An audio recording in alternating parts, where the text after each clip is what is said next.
Ashmakam tordoftoota kee bakka argatan keessaa akka chaaras viidiyoo biraatti walitti deemnee jirra. Viidiyoo kana akka bohaartan akka gammaddan abdii guddaan sirraa qaba. Namoota chaanal kana faana yoo jiraattan subscribe gochuu nagadna. Mallattoo notification cuqaachuu barbaada. Torban kun egaa torban Hacaaluu Hundeessaa deemee beekama. Hacaaluu wiikiidha. Torbeechi yaadannoo waggaa afuraffaa Hacaaluu Hundeessaatti kabajnudha. Erga boqotee egaa waggaa afuraffaaf deemaa jira. Ituu gumaan isaan bahin, ituu dhugaan isaan bahin jechuudha. Akkuma beekamu waggaanii Hacaaluu Hundeessaa Award kan jedhutu jira. Hacaaluu Hundeessaa Award waggaan artistoota jajjaboo filateetidha kan inni badhaasu jechuudha. Muuziqaa irratti jechuudha. Gara biraatiin immoo Hacaaluu Hundeessaa Foundation immoo hojii tola ooltummaa gargaarsa waan baay'ee hojjeta.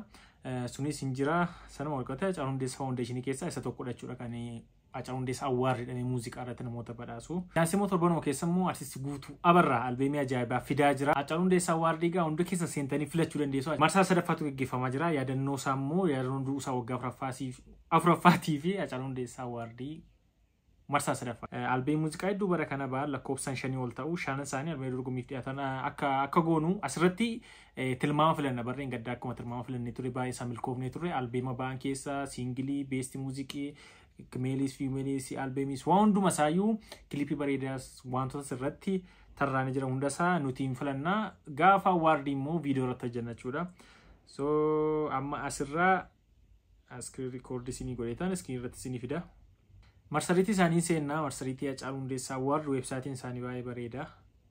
HHA24 amma sirratti albeema haaraadha kan waggaa kana Tasfaayee Xilawuun eebbaa kan jiru Adammaa Ahmad Oromiyaa kan jiru Suuraatii Booree kan jiru Waritee Furii Jettan Dhugaa kan jiru Tafarii Sararee Lafoodha. Albeema 5tu jira waggaa kana keessa kan beechuudha. An akka kiyyatti suuraa takkaleen filadha. Albeema jabaa bara kanaatiin so weebsaayitii kana irratti lakkoofsa keessaniin guutti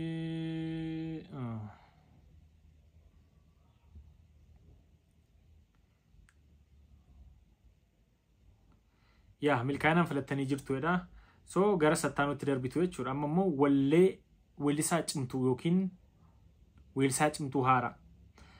Daamuu Abbabee na bubbute sirbachiran beeka. Dooniyaan koo rufaan rufee hin beeku. Gajoo Xilawuun hambaa godarree ishee. Kamiila Lii dhiifama jedha. Melaat Biraanuu Wabii Oromoo Milkii Jamaal Saambeedha. Yoonaas Biruuk Awaashi dhagaa. Kakiyyatti Gajoo Xilawuun filadheeranii. Okay. Lakkoofsa kana guutamaa deemtu jechuudha asirratti. Lakkoofsa ittiin filattan jechuudha. Ammas lama filanneerra. Wallee aadaa bareeda. Adammaa Ahmad Caasaa Roobaa jedha. Faaxiyaan Iyyaa Shaakkisoo Awwal Sinoo jedha. Leencoo Gammachuu Walaabuu jedha. Shimallis Abaabbuu Annaashara jedha. Taaddalee Gammachuu Sanyii Leencaa jedha. Asirratti kun wallee aadaa waan ta'eef Leencoo Gammachuu Walaabuu sana sirba Walaabuu jedhu sana filla. Taaddalee Gammachuu cimaadha garuu beest muuziqaa filatamaa bara kana irratti filuu barbaadasa. Maalis fi aadaa qofa miti sirbisa aadaa qofa miti waa'ee Oromoo eenyummaa sabummaa gootummaa waan Oromoo fakkaatu wanti inni sirbine hin jiru. Sirba baay'ee jabaadha garuu aadaa waan jedhamee fi aadaa qofaaf immoo Leencoo fillas irratti 9 Amminuu fillu kan hunda isaanii nyaata dhugaa rabbi barreen gadda baay'ee milkaa'eera akkam filetti. Wallee ammayyaa bareeda ammayyaa bara kana baan keessa Guutuu Abarraa anatu sossobaaree kan jiru. Isqiyaas Mazammir Jarjaree Natsaannee Sultaan Halaalaa Saaliyaa Saamee Isqiyaas Mazammir Harargeedha. Saanchoo Gabree anaaf kotteedha. Guutuu Abarraadha kuni asirratti Guutuu Abarraa fileera ani. Isinis kan mataa keessanii filachuu dandeessu dhugaa sagalee kennaa. Booda baluu nyaachuu dhiisee baluu nyaate jechuudha. Weellistuu cimtuu bara kanaa weellistuu durbaa jechuudha. Damee Abbabee na bubbutee Eelsaa Nugusee gudiin ta'e Natsaannee Sultaan Halaalaa. As keessa sirboota Damuu Abbabee Eelsaa Nugusee gudiin ta'e na bubbutaa ishee Natsaannee Sultaan Halaalaa. Natsaannee kun baay'ee nyaattee Eelsaa Nugusee nyaachisnee ilaalla baran. Barreen gaddaasitu tume.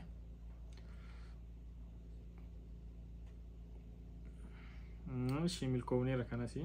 Weellisaa cimaa bara kana. Galaanaa Gaaromsaa Duraanuu Guutuu Abarraa anatu Leencoo fileera. Asirratti gara kan Taaddaleen filamu. Baala gizees dhiisa. Yoo isaanis keessa jira garuu filachuu dandeessu akka kiyyatti Taaddalee Gammachuu. Sanyii Leencaa.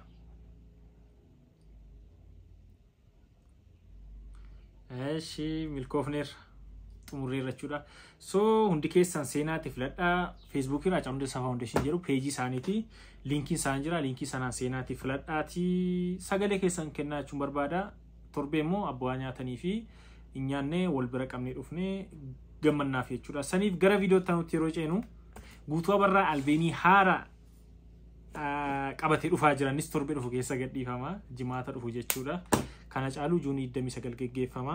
Guutuu barraa ergaa qaba albeemii isaa fidaa jiru dhaggeeffadha. Jaallattoota aartii maraa akkam jirtu? Albeemni kiyyaa jalqaba kan gaaffii koo jedhu waxabajji 14 jimaata jechuudha. Guyyaa keessaa 11 irratti ni gadhiifama. Albeemni kun dhibbatti dijitaaliidha. Akkas jechuun CD'n hin jiru jechuudha. Kanaaf dursitanii YouTube ko subscribe gochuudha. Spotify irraan warri immoo Telegram irraan barbaadan Telegram irratti dursitanii bitachuu akkas hin dandeessan gochaa jirra. Kanaaf YouTube ko deemtanii subscribe gochuudhaan walii hiruudhaan hirmaannaa keessan illee akkanaa baattan kabajaan isin gaafadha. Isin jaalladha. Waraabulaa ani guutuu barraati. Thank you bro. Kunis albeemii guutuu fidaa jira. Albeemii kana obsaan eeggadhaa hundi keessan Telegram boot irratti si gurguramuu jalqabeera. Barraa gaa albeemii gaaffii koo jedhudha kan inni qabatee dhufee tiraakii 8 qaba. Tiraakiin suni tokkoffaan iyyooleedha. Iyyoolee immoo sakiliippiidhaan gaddatti hojjetee gadhiifame amma gara miliyoona 1 ilaalamee fi jira. Tiraakiin tokkoffaa iyyoolee, lammaffaan jala dhugaa, sadaffaan sinaa wayyaa, afuraffaan dhiiseen deemuu jedha, shanaffaan hin barbaadu jedha. Shaashamanne kan jedhu jira.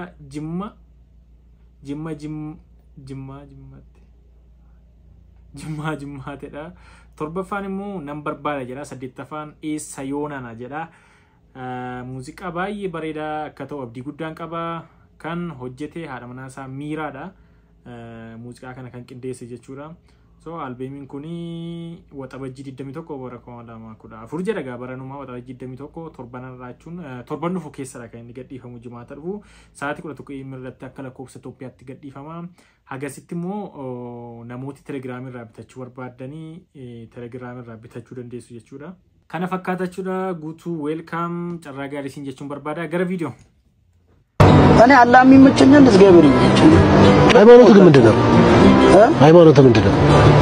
ሃይማኖት ያው በቃ አምናለሁ ዋና ፓወሮች ሰርቶልኛል። ዋናው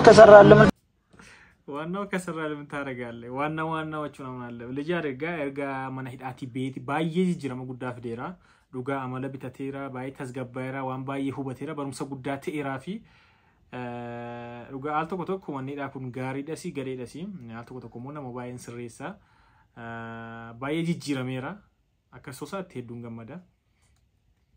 Happy birthday to Wadala jechuun dhiira waggaa 20 fi 45 gidduuti. Inni kunoo anatu moggaafate dhiira dargaggeessa jechuudha. Namoonni umurii kana keessa jirtan gaafa guyyaa dhaloota keessanii kabajattan keekee fuuldura keessanii itti naannoftanii keekee murtanii harkaan kuttanii miilaan kuttanii uffataan kuttanii fuula wayyaa maal ol irratti balleessanii ol irratti baxabbattanii happy birthday to you happy birthday to you happy birthday to you jettanii inni isin maraatanii viidiyoo waraabdanii suuraa kaatanii miidiyaa hawaasummaa irratti nurratti mataa keenya irratti gadhiiftanii nagumaase. Fayyuma daa'ima maaliiti isin moo ijoollee shamarraniiti ijoollee shamarranii fi daa'imaaf akkasittiin hin kabajja garuu warri umurii kana keessa jirtanoo jirroo warri birrii qabnu warri sooressi akka kootii mana foon gaariin jiru deemina kana la akkas asii achi asii gadi asii ol murree as murree achi kunnee nyaannee dhunnee taphannee hawwa fedha walii qabnu nama kabajnuu sanaaf hawwinuu ittimnee walii jineeroo qabaachuu warri hin qabne warri iyyeessoo warri iyyeessa akka kootiyoo maal goona cornaa akka olii binnee shaayitti cuubannee afaan ol keenya nyaannee dhumne taphanne malee. Itti walii gala yaada kanatti batalee anamma hagammaatti happy birthday waan jedhamu kana kabajadheen beeku jechuudha. Namoota baay'een guyyaa dhaloo tokkoon beekuun jedhamee gara fuudhaatti yoon soorome nan kabajadhaan sooromu taanaan hin kabajadhaan akka kiyyatte jechuudha. Hin qabu taanaan maaliin godhan kee goofti deema. Innaa namoota waggaa 25 hanga 40 25 ol ta'e beekaa namoota gurguddaa irraa baga dhalatti waliin jechuun gaariidha garuu inni keekii walitti banii akka ijoollee ishii fi mirindaatti dhuganii maal godhan kuni gaarii miti itti walii gala yaada namicha kanaa takka inni dhee wala ferro qurxii murullee wayya keekii mururra foon diimaa muruu wayya itti walii gala sagan. Ya jolli keenya natti callisina yaa qeerroo Oromoo dhiiraaf dhalaan keessa natti callisina na bira dhaabbadha.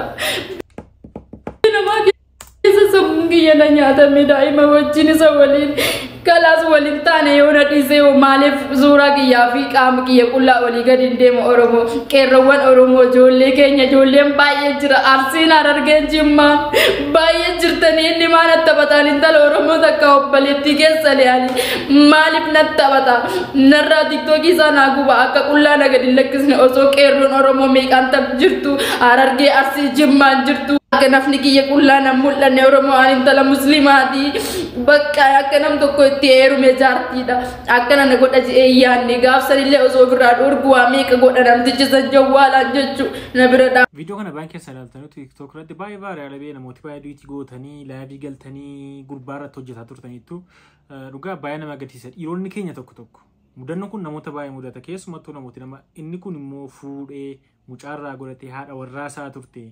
Choomu nama mucaarraa godhate haadha warraasaa kana viidiyoo si fuudhee sooshaal miidiyaa naannessaa tureera. Ilaalamuu yoo asirra fideessu waa tokko waan fayyadu hin qabu waan ta'eef waan akkasirraa ta'uuf qusannee gaariidha. Nama jaallannu tokko nama wajjin jiraannu tokko akka buleetti takka haadhaatti bakka hundumaa nu buteeti waan ta'eef waan akkasii kana tuurratti raawwachuu baanne baay'ee gaariidha. Gurbaan kana goote immoo ta'uuf qusatte ituu dhiiste siif gaariidha waan hin taanedha waan fokkisdha waan ta'eef please waan akkasirraa dhiisin jechuun barbaada.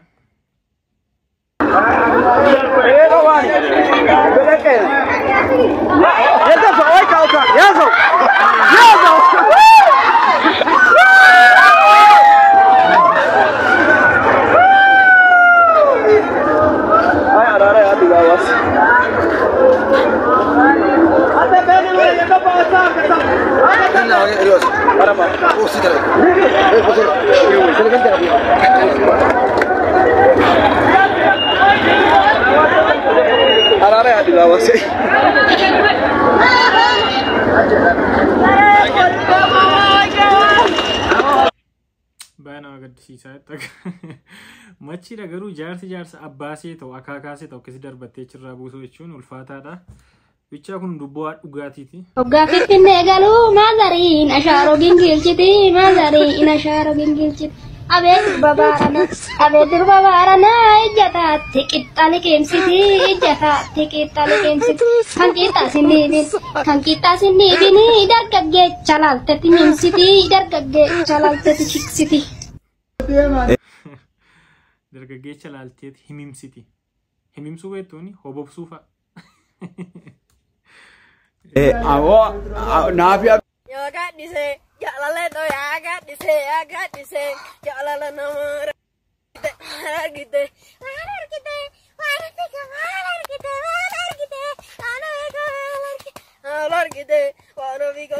argite oda gama jalati malargite oda gama jalati malargite. Mucaa kana beektu yoo ta'e viidiyoon isa kan vaayiraalii ba'e tokko jira. Ishkibilli kan jedhu wayii tureera. Mucaa baay'ee nama tureera. Hordoftoota kiyyaa viidiyoon siit qaade kana fakkaata akkasiin dura badee beekaa maybe kana booda deebi'uun ayyaala. Haacaaluu Hundeessaa Awaard immoo namootiin filannee filadhaa torban kun torban Haacaaluu Hundeessaati. Kana fakkaata albeemii guutuu abarraa eeggadhaan siniin jechuu barbaada.